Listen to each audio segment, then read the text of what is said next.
support you, aligning your diet, your attitude, your aptitude, your understanding about life. We can help you with everything.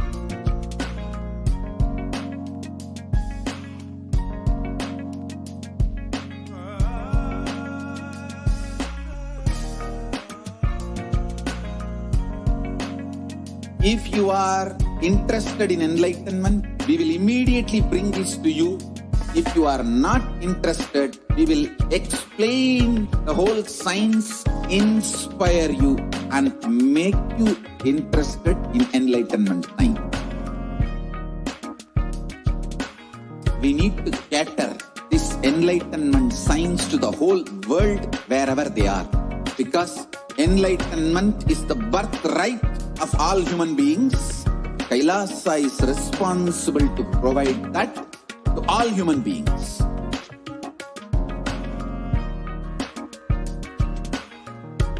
Kailasa is the totality of the knowledge I received from my gurus and practice manifested in my life, perfected by teaching millions of people from all cultures.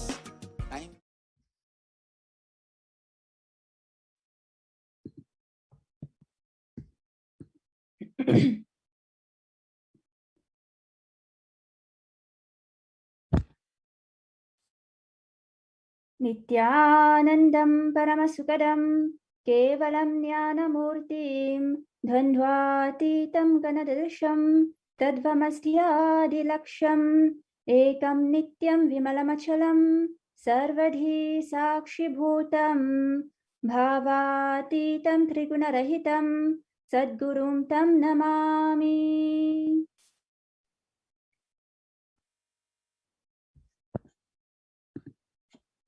Nithyanandam.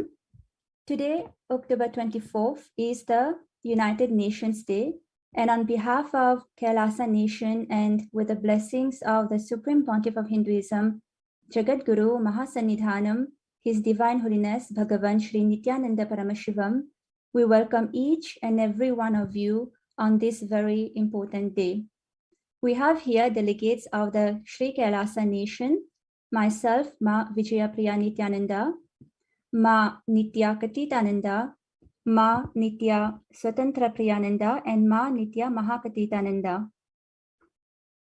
Today is the perfect opportunity to gather from all around the world to pay tribute to the United Nations for their extraordinary contributions to humanity and to discuss how Kailasa's Uniting Nations, founded and led by the Supreme Pontiff of Hinduism, Jagadguru Mahasannidhanam, His Divine Holiness Bhagavan Shri Nithyananda Paramashivam, has taken the responsibility to achieve the Sustainable Development Goals of 2030 as declared by the United Nations for a peaceful and sustainable future. Who is the Supreme Pontiff of Hinduism? The Supreme Pontiff of Hinduism, Bhagavan Shri Nithyananda Paramashivam, was born on January 3rd, 1978, and he is the reviver of Kailasa, the ancient enlightened civilizational nation, and the great cosmic borderless Hindu nation.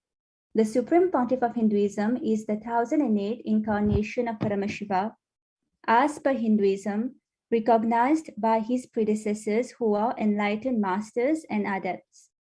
The Supreme Pontiff of Hinduism has made the science of power manifestation, yoga, and temple-based universities available for all humanity. The Sovereign Order of Sri Kailasa, led by the Supreme Pontiff of Hinduism, and Nithyananda Order of monks, nuns, and Hindu diaspora are working for global peace and to achieve superconscious breakthrough to humanity.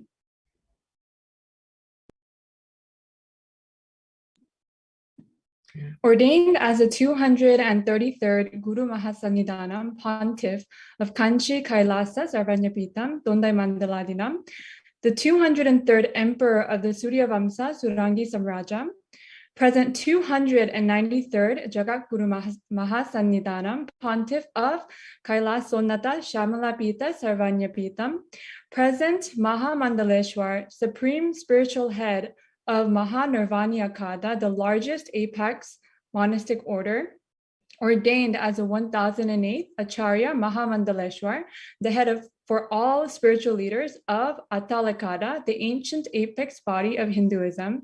The present 23rd Guru Mahasannidhanam of Dharma Mukti Swargapura Madinam, the incumbent emperor of the Suryavamsa Surangi Samrajam kingdom, elected as the supreme pontiff of Hinduism in 2015 by a congregation of over 1,000 Hindu leaders, pontiffs, and spiritual leader of the 2 billion Hindu diaspora worldwide. For the past 27 years of his public life, the Supreme Pontiff of Hinduism since an enlightened system for communities all around the world. The Supreme Pontiff of Hinduism has inspired over 30 million Hindus to revive the non-violent-based enlightened ecosystem. The Supreme Pontiff of Hinduism initiated the Minutes for Peace meditation in 2003, and since then, 4.3 billion minutes and meditation have been recorded. The Supreme Pontiff of Hinduism launched the No Hungry Home project with 1 billion free meals served globally since the last 27 years. During the COVID-19 pandemic, the Supreme Pontiff of Hinduism opened his monasteries as a sanctuary for thousands of families, all amenities provided for free of cost. And the world's largest Hindu university with 1.65 million enrollments, 2,700 courses with over 450 extended campuses in more than 150 countries, with more than 10,000 hours of spiritual discourses on ancient rare spiritual manuscripts. The Supreme Pontiff of Hinduism is also a vegetarianism, and he is a defender and upholder of women and LGBTQ+ rights. The Supreme Pontiff of Hinduism has built 11 temples in North America and 150 temples around the world, with 10,000 females served, over 250,000 programs conducted, including free daily yoga and meditation classes.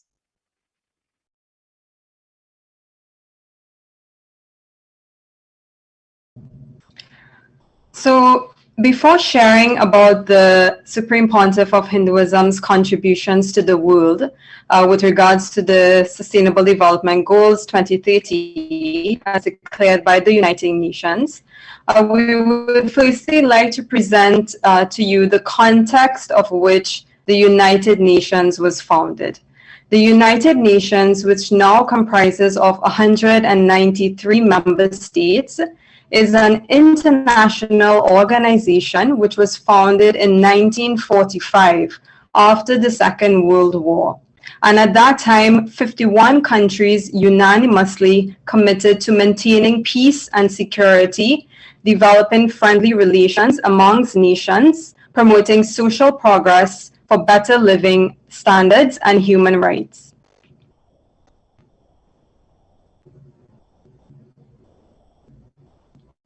So when it comes to the UN Sustainable Development Goals, there are 17 of them. And mostly they were adopted by world leaders in September 2015 at an historic UN summit, which came into force on January 1st, 2016. The objective was to produce a set of universal goals that meet the urgent environmental, political, and economic challenges facing our world. The goal was to mobilize more governments, civil societies, businesses, calling on all people to make global goals their own. So as described by world leaders, the Sustainable Development Goals of 2030 are a guide, essentially a to-do list and a blueprint for success. They are an agenda to balance human prosperity with protecting the planet, and also shows a bold commitment to tackle some of the world's most pressing challenges facing today.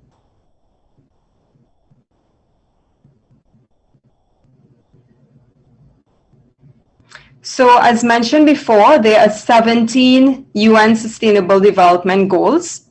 The first one is no poverty.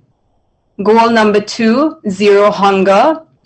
Number 3, good health and well-being. Number 4, quality education. Number 5, gender equality. Number 6, clean water and sanitation. Number 7, affordable and clean energy. Number 8, decent work and economic growth. 9, industry, innovation and infrastructure. 10, reduced inequalities. 11, sustainable cities and communities. 12, responsible consumption and production. 13, climate action. 14, life below water. 15, life on land. 16, peace, justice, and strong institutions. And finally, number 17, partnerships for the goals. And the UN Sustainable Development Goals, essentially Sri Kailasa Uniting Nations has mapped all of 108 causes towards these UN Sustainable Development Goals, which will be shared shortly.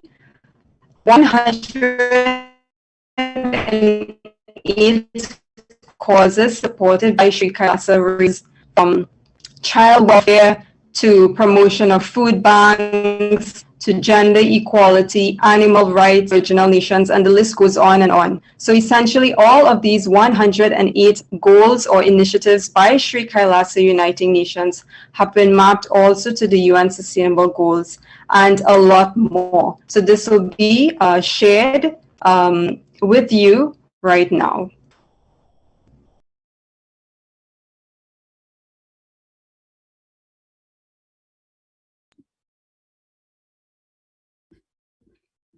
So similarly to the context which led to the creation of the United Nations, Sri Kailasa Uniting Nations was founded by the Supreme Pontiff of Hinduism.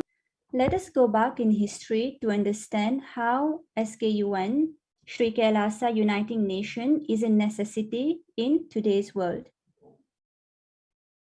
Hinduism was a state religion in 56 nations across the continent, from Afghanistan, Pakistan, India, Nepal, Burma, Sri Lanka to Singapore, Malaysia, Cambodia, and Indonesia. In 200 states, 1,700 provinces, and 10,000 traditions.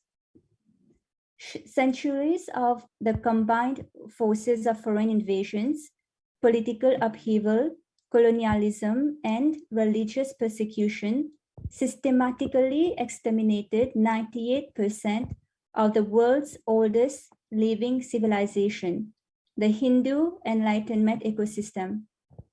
Today, Hindu temples remain in Afghanistan, Cambodia, Pakistan, Bangladesh, and Sri Lanka, but the generational Hindus who lived and practiced this tradition and culture have been systematically and ethnically cleansed.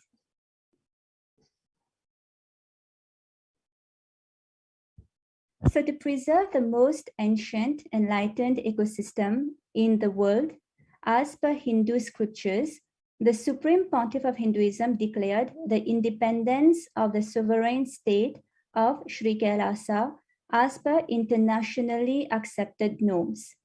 Following the coronation to establish Kailasa worldwide at the age of just 16, for the past 27 years, the Supreme Pontiff of Hinduism, Sri Nithyananda Paramashivam, as the face of the unified Hindus, has been single-handedly, tirelessly inspiring the dispossessed Hindu diaspora to reclaim their Hindu-centric freedom and stand unified for the centuries-old Hindu genocide.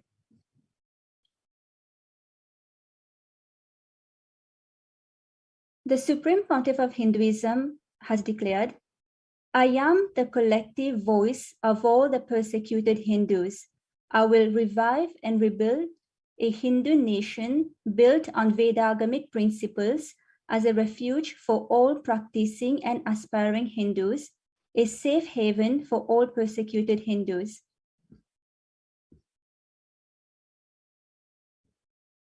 So the Supreme Pontiff of Hinduism, Sri Nithyananda Paramashivam, founded Sri Kailasa Uniting Nations, an initiative to spread the great spiritual truth of Sanatana Hindu Dharma from its Vedagamas all over the world.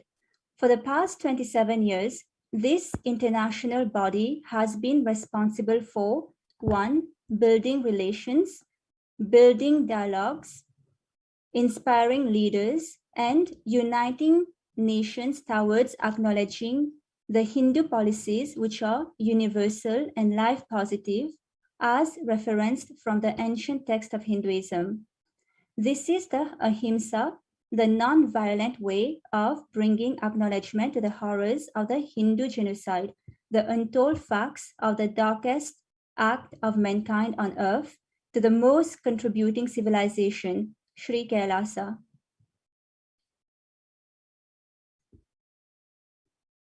Sri Kailasa Uniting Nation is working towards the revival of the 10,000 indigenous traditions and nations and has committed to fulfill 108 initiatives as mentioned before, including animal rights, human rights, children's rights, women's rights, and more.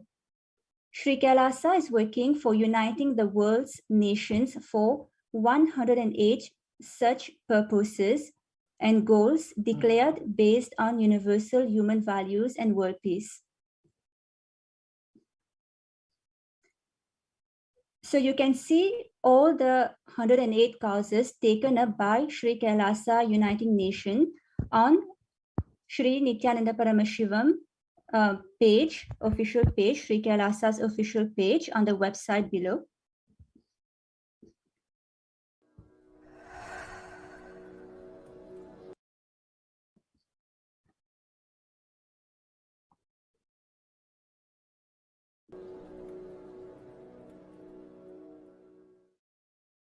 Kailasa is taking up the responsibility of uniting the nations for ancient heritage, uniting nations for ancient knowledge and scriptural storing, uniting nations for ancient sciences, uniting nations for animal rights, uniting nations for children and youth, uniting nations for enlightened beings and avatars, uniting nations for feminine empowerment and gender equality, uniting nations against lawfare, uniting nations against persecutions and genocides, uniting nations for global peace and religious harmony, uniting nations for mental health and development, uniting nations for monks and nuns,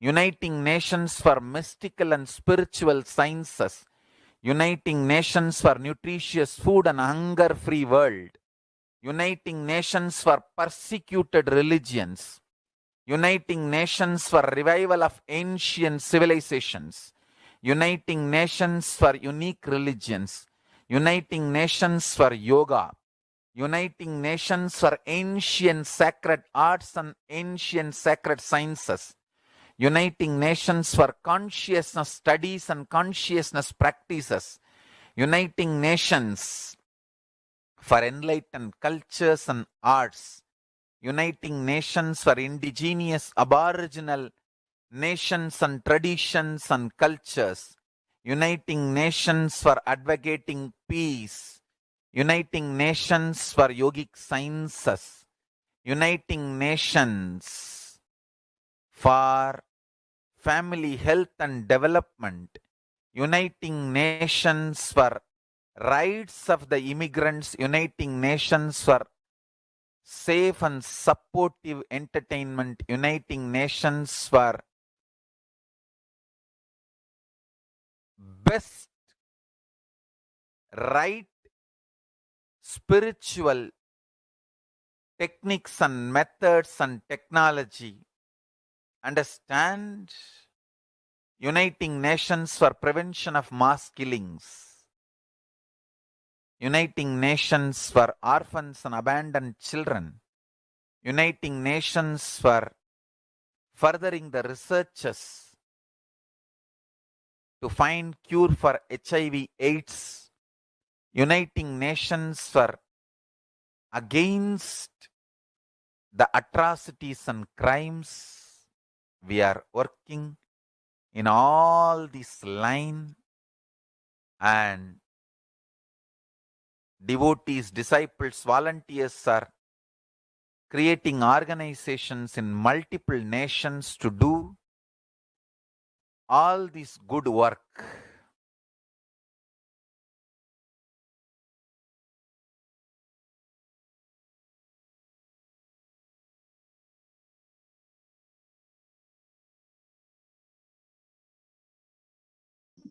Now, the first Sri Kailasa United Nations cause we are presenting today is ending poverty, which relates to the United Nations Sustainable Developmental Goals, number 1, ending poverty. Poverty, as defined by World Vision, is not just about money, but also includes issues of access to services such as healthcare and education, marginalization, and exclusion. Since 1990, more than 1.2 billion people have risen out of extreme poverty. Now, 9.2 of the world survives on less than $1.90 a day, compared to nearly 36% in 1990. But the COVID-19 pandemic has jeopardized the future of the next generation as it threatens to reverse years of progress in the fight against global poverty and income inequalities.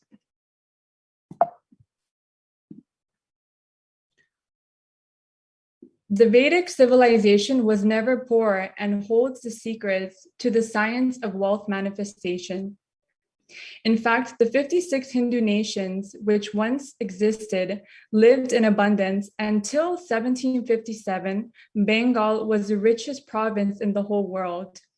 The Vedic civilization offered from the space of Advaita, living in peaceful coexistence with one another, fulfilling their respective responsibilities, thereby equally contributing to the prosperity and stability of the society. We have one Shastra Pramana that we would like to share with all of you. So in Bhagavad Gita, chapter 2, verse 47, Lord Krishna shares an important Hindu principle with all of us, which guides us towards living a life that is based on responsibility instead of being driven by greed, and thereby ensuring the stability and the prosperity of the society. So the translation goes, you have a right to perform your prescribed duties, but you are not entitled to the fruits of your actions. Never consider yourself to be the cause of the results of your activities, nor be attached to inaction. We also wanted to share a beautiful Apta Pramana with all of you. So when we read the narration of how the Hindu nation ruled by Bhagavan Rama lived, we can see how stable and prosperous the society was. So the reference is from Valmiki Ramayana, Yuddha Kanda, chapter 128, verses 99 to 101. People survived for thousands of years, with thousands free of illness and grief. The trees there were bearing flowers and fruits regularly without any injury by pests and insects.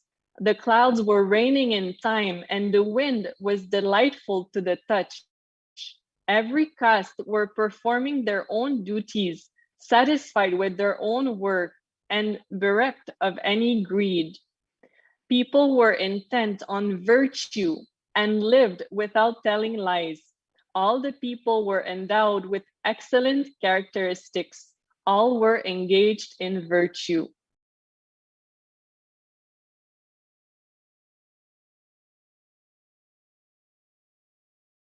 So now we will now listen to a video where the Supreme Pontiff of Hinduism explains how poverty was artificially created by invaders.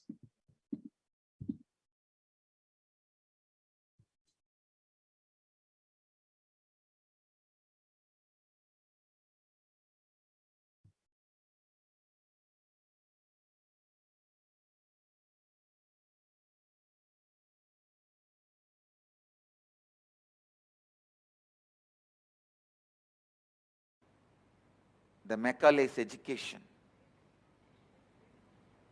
which took away our clarity about Advaita.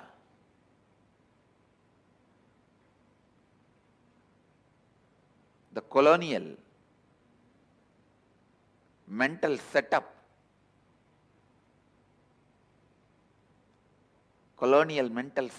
is our SDHD, self-doubt, hatred, denial.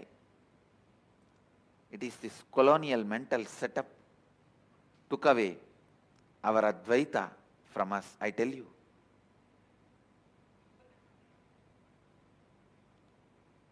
First of all, we never had poverty till we have been swindled by all these invaders. Till 17th century, we were the richest country in the world. We never had poverty. The poverty was imposed on us to break our confidence. The artificial famines created by the British Empire, how they broke our backbone by creating artificial poverty. The Bengal famine was planned by British. Around 17 famines we had to go through, which was never part of our Vedic tradition. Only in the colonial periods, under the invaders, we went through 17 major famines where millions were killed. It is just to break our confidence on our Vedic tradition, on our lifestyle, on our thinking pattern. I tell you, that is the way they inserted SDHD, self-doubt, self-hatred, self-denial into us.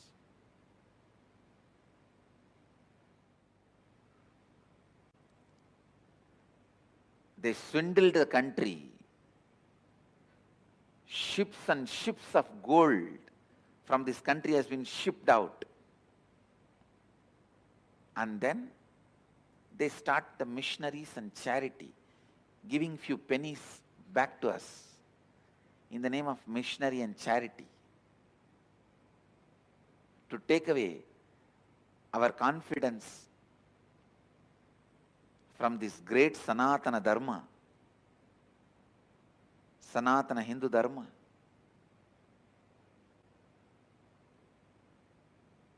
Many times people ask me, why do you wear this gold Rudraksha, gold throne? I want to tell you, it is not gold, it is gold painted. Second, I wanted to remind you guys the richness, the way the Vedic tradition lived, the richness we had in the Vedic tradition. Unfortunately, all the good things, auspicious things are attributed to the Western colonial lifestyle. The other day I was browsing through some of the photographs of the recent museum inaugurated in the Rashtrapati Bhavan in India. I was feeling so sad. All the best things we are showcasing is from the colonial era. Only the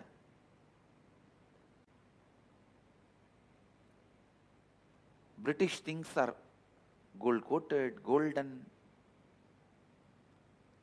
Very unfortunate.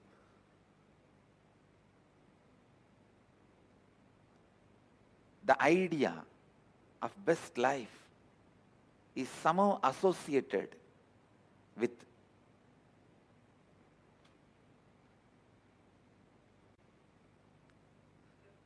the people who ruled us, who made us slaves.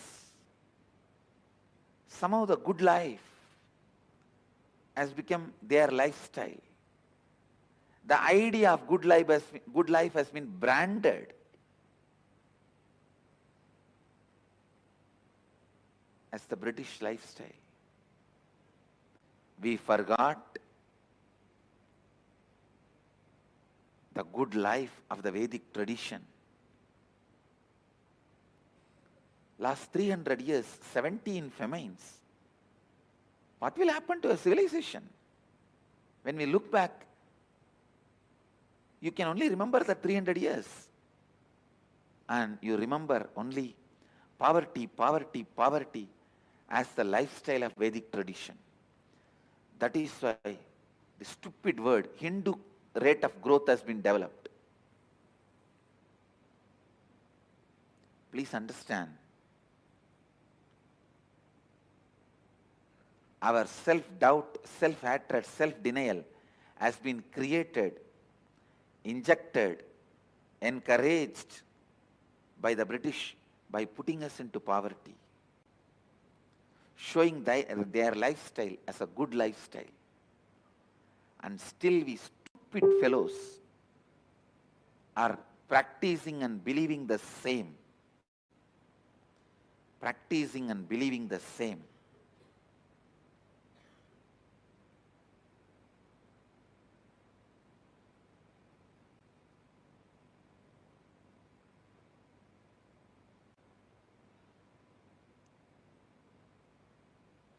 We should tell the world Vedic lifestyle, Vedic beliefs is good life. And that brand of good life, royal life, luxury life, best life should be again connected back to living Advaita, the non-dual consciousness. The people who live and practice non-duality does not need to be always with a begging bowl.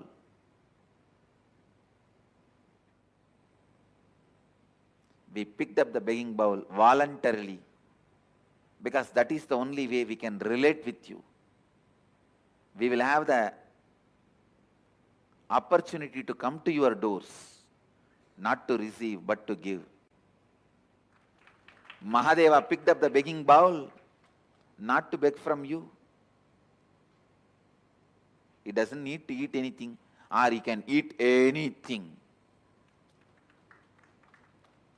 He doesn't need to eat anything, or he can eat anything.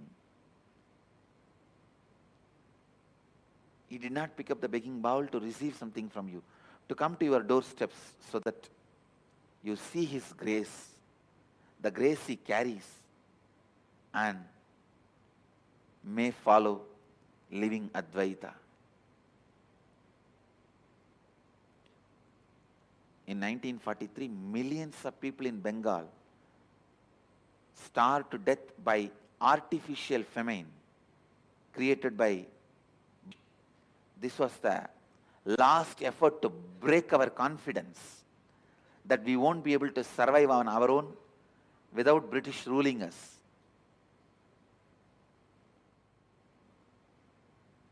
British government ordered the destruction of all boats and rice stocks in coastal Bengal.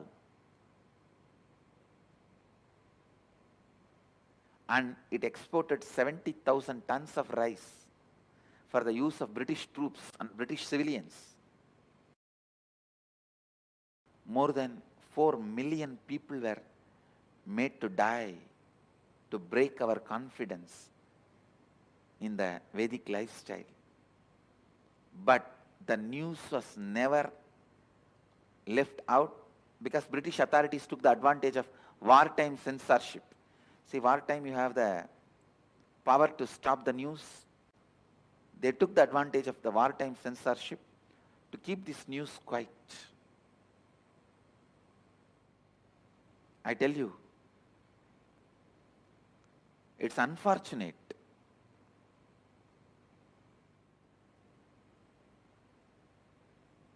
Even we started believing the reason for our poverty, our suffering, all the bad things is our lifestyle and our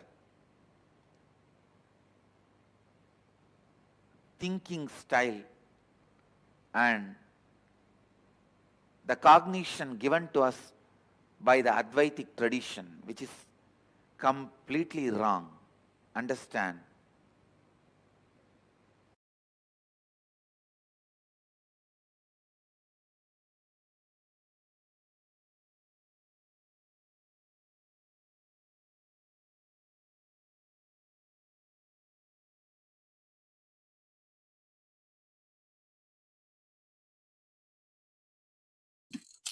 The Supreme Pontiff of Hinduism explained that the whole Bengali psyche was destroyed due to the fear of mass deaths where thousands died because of the artificial famine.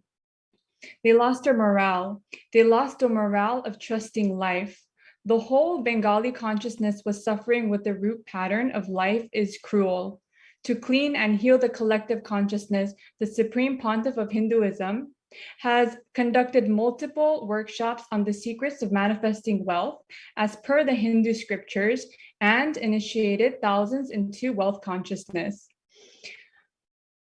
Another of the many initiatives launched by the Supreme Pontiff of Hinduism as a direct path towards poverty eradication, gender equality, self-empowerment, empowerment of tribal women, and inclusive economic growth by launching initiatives such as the Nithyananda Lakshmi Microfinance Scheme.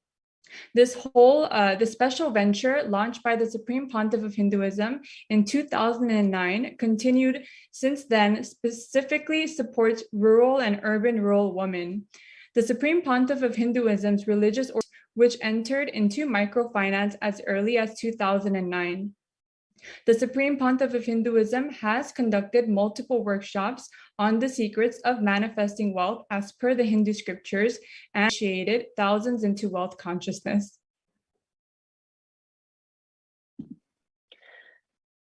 The second Sri Kailasa Uniting Nations cause that we're presenting today is free education for all, which relates to the United Nations Sustainable Development Goal number 4. So what is education? As per the UNESCO's definition, education is the process of facilitating learning or the acquisition of knowledge, skills, values, beliefs, and habits. What is quality education? Quality education, as per UNESCO's definition, specifically entails issues such as, number 1, appropriate skill development, 2nd, gender parity, 3rd, provision of relevant school infrastructure, equipment, educational materials, and 4, resources, scholarships, or teaching force. Now, some statistics. In developing countries, 1 in 4 girls are not provided basic education. 103 million youth worldwide lack basic literacy skills, and more than 60% of them are women. But in Hinduism, education is a fundamental right. Hinduism promotes and ensures free education for all. Hinduism argues that true empowerment emerges through an understanding of the knowledge, which in turn leads to the universe. It is believed to be a fundamental right for everyone to be taught and imparted knowledge.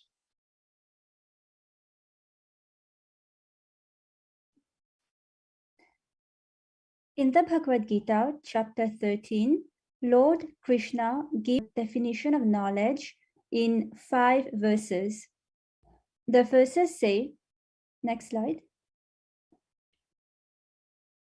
The verses say, humbleness, freedom from non-violence, forgiveness, simplicity, service of the Guru, cleanliness of body and mind, steadfastness and self-control, dispassion towards the objects of the senses, absence of egotism, keeping in mind the evils of birth, disease, old age, and death, non-attachment, absence of clinging to spouse, children, house, and so on, even-mindedness, amidst desired and undesired events in life, constant and exclusive devotion towards me, and inclination for solitary places and an aversion for mundane society, constancy in spiritual knowledge, and philosophical pursuit of the absolute truth.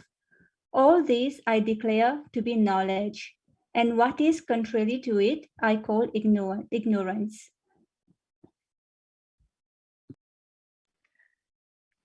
And now we will be listening to a video where the Supreme Pontiff of Hinduism explains how education can only be called education when it leads to the production of human beings of higher consciousness, which is exactly what the Vedic education, the Gurukul system, is designed to do.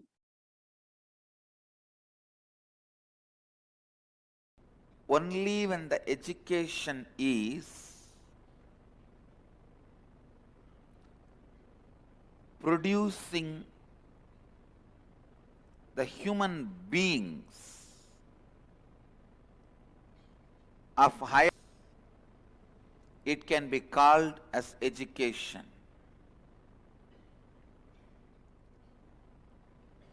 Not just some skills or talent. Set of skills and talent does not make you educated, as I said.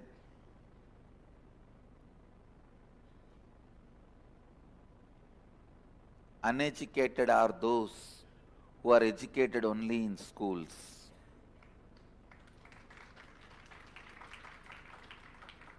Uneducated are those who are educated only in schools. Please understand, in any civilization, any culture, any country, any society, if there is a peace, there will be a lot of research and development.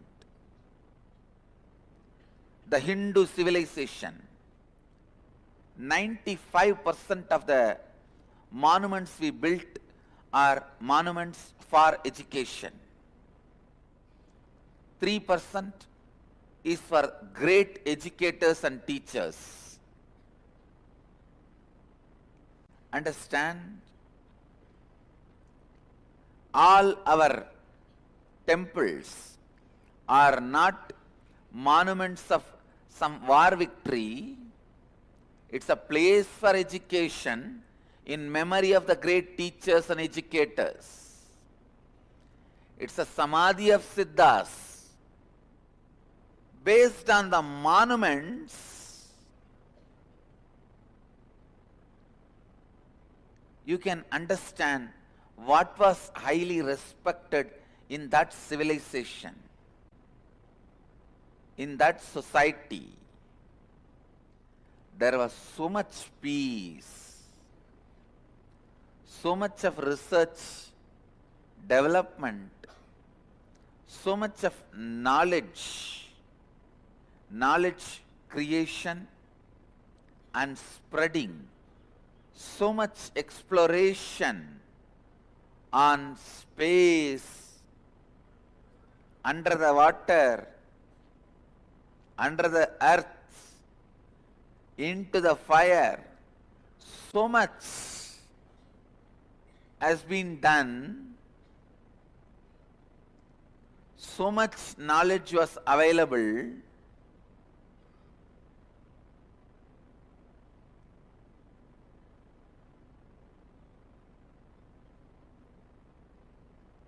Even whatever is left out is unimaginable, unmatched.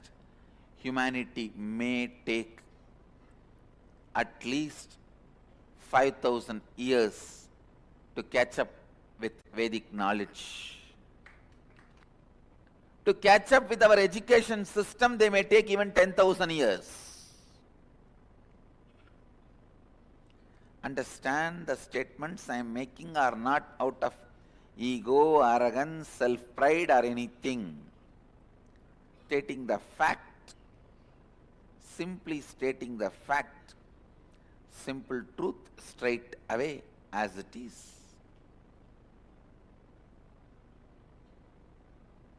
Simple truth straight away. We put so much of attention on Arjuna becoming a greatest warrior from an emerging out of Gurukul, but we forget from the same Gurukul, Sahadeva emerges as the greatest astrologer. It means what? whole department of astrology was functioning in that same Gurukul. But we were so glamored by Arjuna emerging as the greatest archer and Bhima emerging as the greatest wrestler.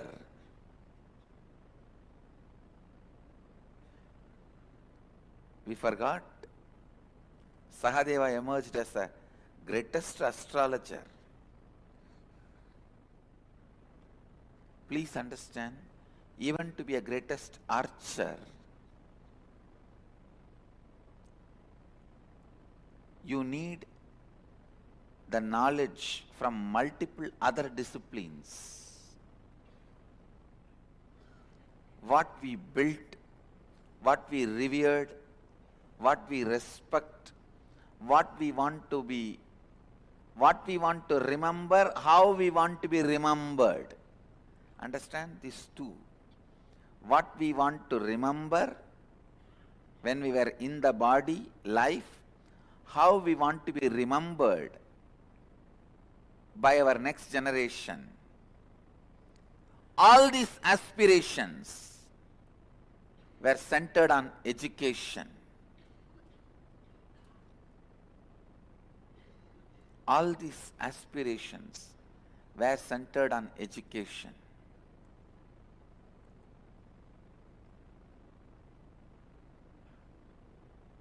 So much of knowledge on physical health, mental health, consciousness, powers of consciousness, so much was available. Our education system, our Gurukul system, making human beings should again become the mainstream education system.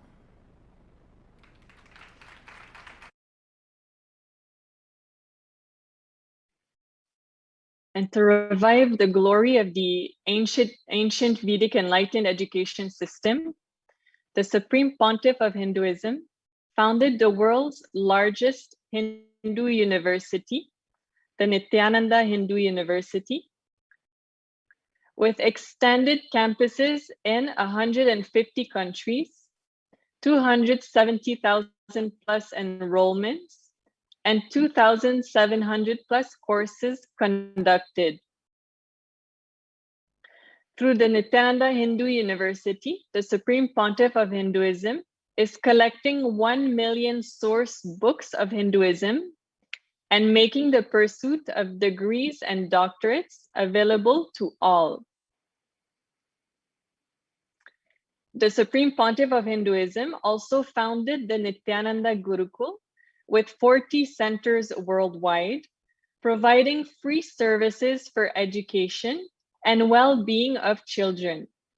The Supreme Pontiff of Hinduism has revived the authentic Gurukul system, which provides gender equitable access to free quality education in English, science, history, and math, as well as all the Vedic sciences, such as meditation, yoga, and arts, and a safe place for girls to learn.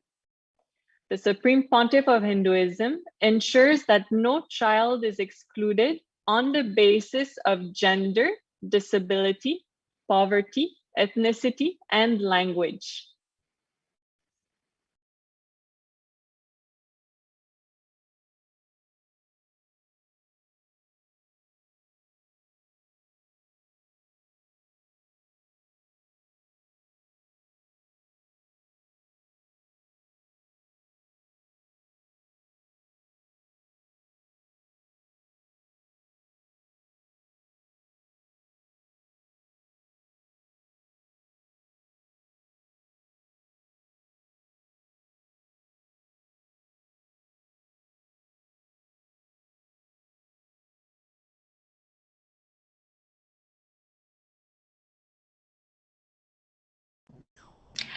Okay, so while we get the slides up and running, we will now move into renewable energy and affordable and clean energy. And this is mapped to the UN Sustainable Development Goals number 7, which is clean and affordable energy. So by now you may have understood the entire context of Sri Kailasa Uniting Nations, the 108 initiatives led by the Supreme Pontiff of Hinduism, His Divine Holiness Bhagwan Nithyananda Paramashivam, and how all of this is being mapped to the UN Sustainable Development Goals. And we would have spoken about education as well as ending hunger. So now as we move into renewable and affordable clean energy, the first thing that we must know of is the definition. What is clean energy or renewable energy? So clean energy or renewable energy is defined as the useful energy that is renewable sources, which are naturally replenished on a human, including carbon neutral sources such as sunlight, wind, rain, tides, wave, and geothermal heat. And geothermal heat, for those who may not know, it comes from heat that is developed from volcanic activity. So according to the World Health Organization, air pollution kills an estimated 7 million people worldwide every single year. The WHO data shows that almost all of the global population, which is 99%, breathe air that exceeds WHO's guideline limits containing high levels of pollutants, with low and middle income countries suffering from the highest exposures. And this has led to increased mortality from stroke, heart disease, chronic obstructive pulmonary disease, lung cancer, and even acute respiratory infections. So many may not even know that air pollution actually causes so many other health issues, not just lung cancer or respiratory issues, but it is linked to even heart attacks and stroke. So moving along,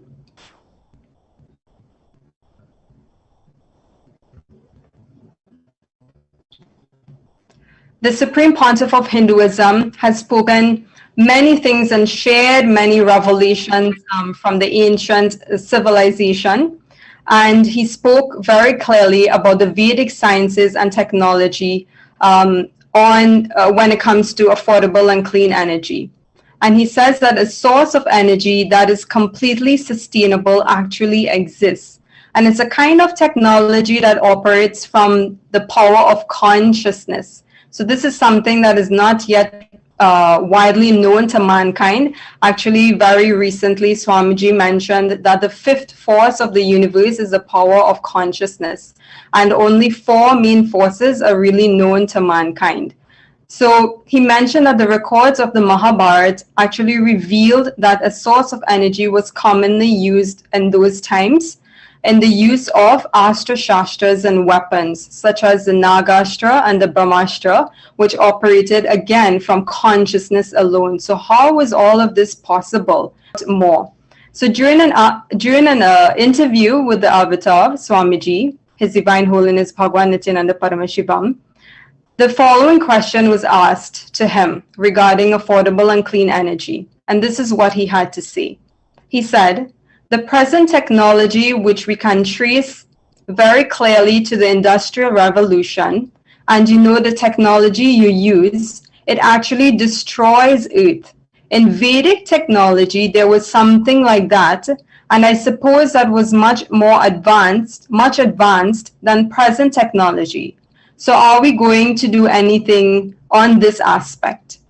So we will now move into the actual video where Swamiji spoke about this ancient way of creating energy and sustaining energy from the most sustainable source, which is consciousness itself.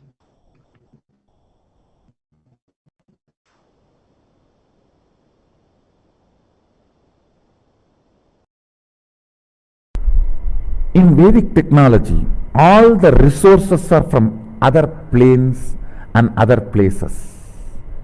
We were importing.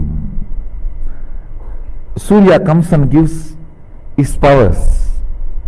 Then Indra comes and gives his Vajra. Varuna comes and gives his powers. It is all imported. But in this modern industrial revolution, in this technology, the resources have to be sucked from here and made into different shapes. And the human greed is not leaving even the source to be alive.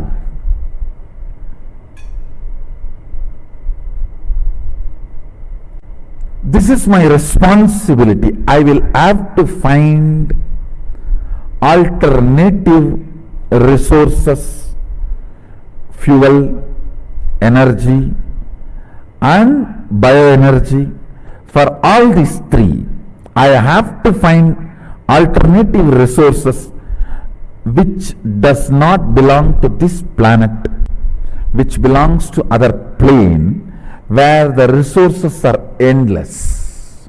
See, the other plane resources, one good thing is, such large population does not exist in other planes.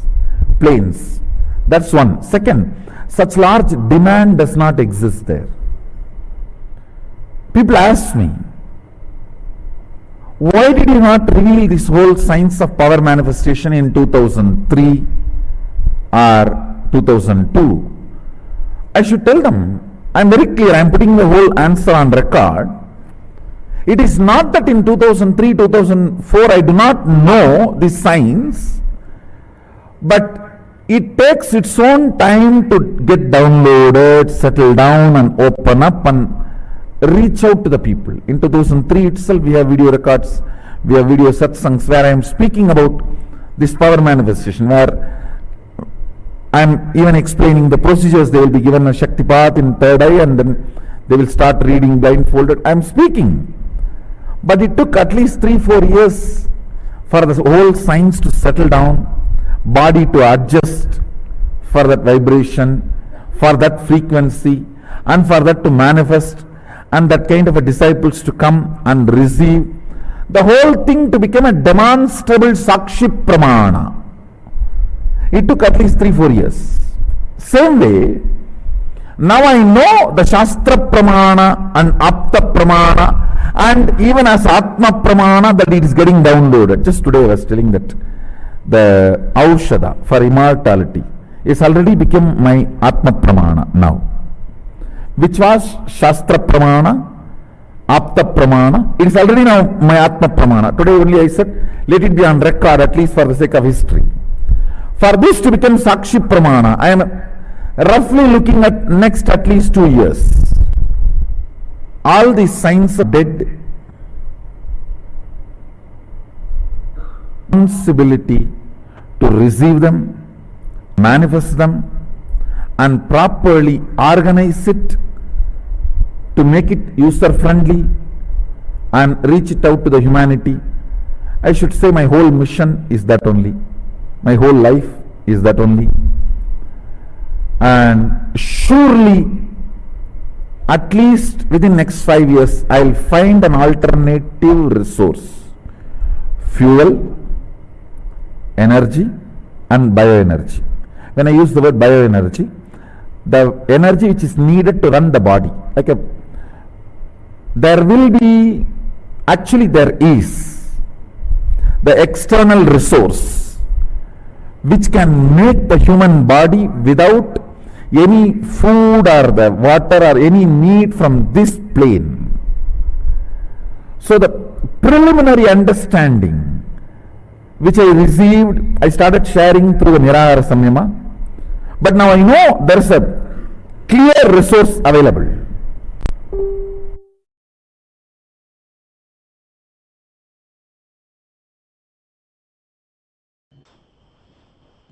So before we move into the other segment, I would just like to share that all viewers, there's a lot of exciting things happening and offerings by Sri Kaila, especially the youth out there, those who love science or love anything that has to do with innovation. This is a really incredible. And Swamiji, His Divine Holiness Bhagwan Nithyananda Paramashivam, is bringing all of this to the world for the benefit of humanity.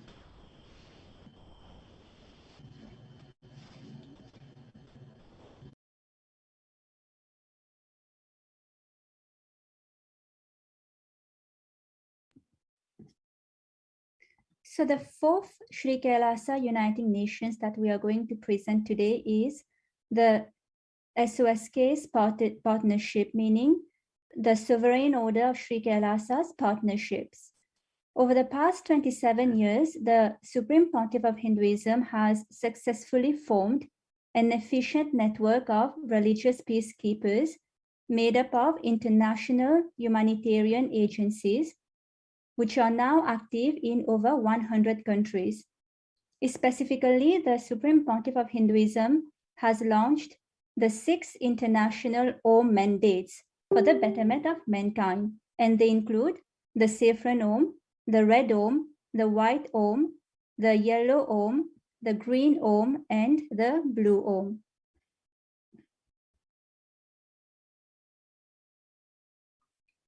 In all the humanitarian initiatives, the Sri Kailasa Uniting Nations has partnered with the 6 Oms to provide fundamental services to the globe where they operate, including charitable relief, counseling, youth and women empowerment, animal rights, environmental protection, revival of indigenous traditions, and running educational institutions.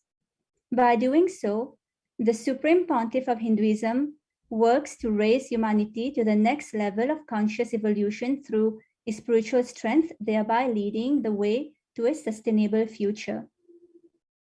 Recently, Kailasa has established diplomatic relations and partnership with the government of Uganda to eradicate hunger, foster youth leadership, holistic health, education initiatives, environmental stewardship, and sustainable living.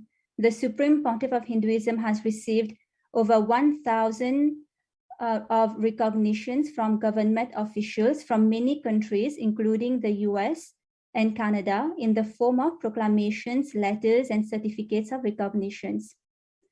And also, thus far, 4 of Kailasa's reports on the persecution on the Supreme Pontiff of Hinduism and Kailasa, and also the contribution to humanity, especially during COVID, has been published by the United Nations.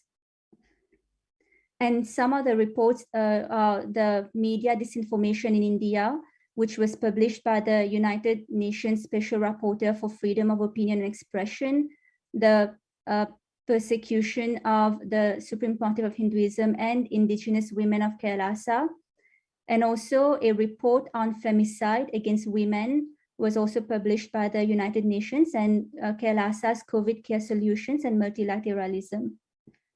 And as we can see on the screen, these are some of the recognitions that Sri Kailasa and the Supreme Pontiff of Hinduism have received in recognition of the humanitarian services.